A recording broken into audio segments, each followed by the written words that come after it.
point on the journey of life, I found myself in a dark forest, for the clear path was lost. The game starts on the surface, which is how the poem starts. You know, you're sort of leaping into hell. When you jump through that door to follow the devil and your fiance's soul down into the depths of hell, that's the moment where our Alice jumps through the rabbit hole. Whoa, this is unlike anything on Earth, right? It's hell.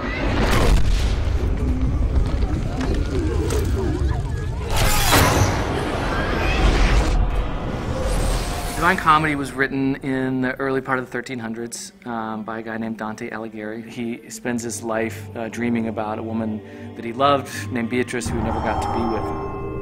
He writes this poem, which is basically about his journey through the afterlife to get to her. It's the #1 thing that Dante Alighieri is remembered for, is creating that typical view of hell, the medieval vision that has lasted throughout the ages. Dante essentially introduces the concept of the 9 circles of hell. I mean, it lays it out level by level, you know, the punishments of hell and where each sinner goes in hell in these different circles. He's literally like laying out a map of hell. The poem itself was disturbing, and it describes the different rings of hell and all this anguish and suffering. And I think that's also one of the most appealing aspects of it.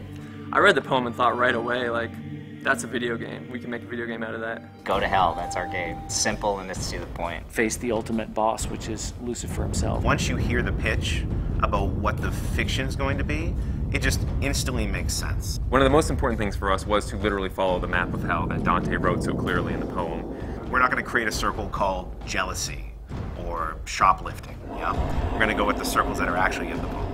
The things in the Inferno that we knew we couldn't change, I mean, definitely the rings of hell, and also like the major characters. Of course, each piece we sort of interpret a little bit differently. The character that you play in the game is a reimagination of the original Dante, and he's fighting for love. Lucifer has taken his love, Beatrice, into hell, and he actually fights death, and he actually defeats death and takes death's scythe. And he says, you know, I'm gonna take this thing, I'm gonna go into hell, I'm gonna get her.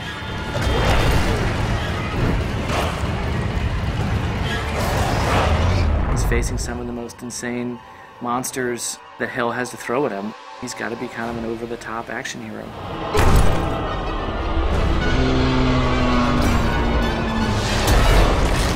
Everything you do in this game is brutal. It involves eviscerating, ripping open. It's definitely a brutal game. It's not for the faint of heart. We have enemies that push the limits of taste. And kind of be like, oh, dude, you see that?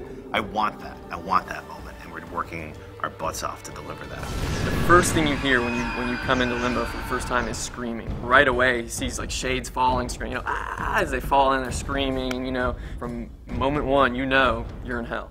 People are being vomited into hell. Masses of people huddled together, naked and scared, cold and huddled. Oh, the humanity. And then Big Minos is gonna judge you at the end. It's bad. Like, it only gets worse from there. You know, it's all downhill from there. It's going to get much crazier as you descend. It's just going to get really dark very quickly.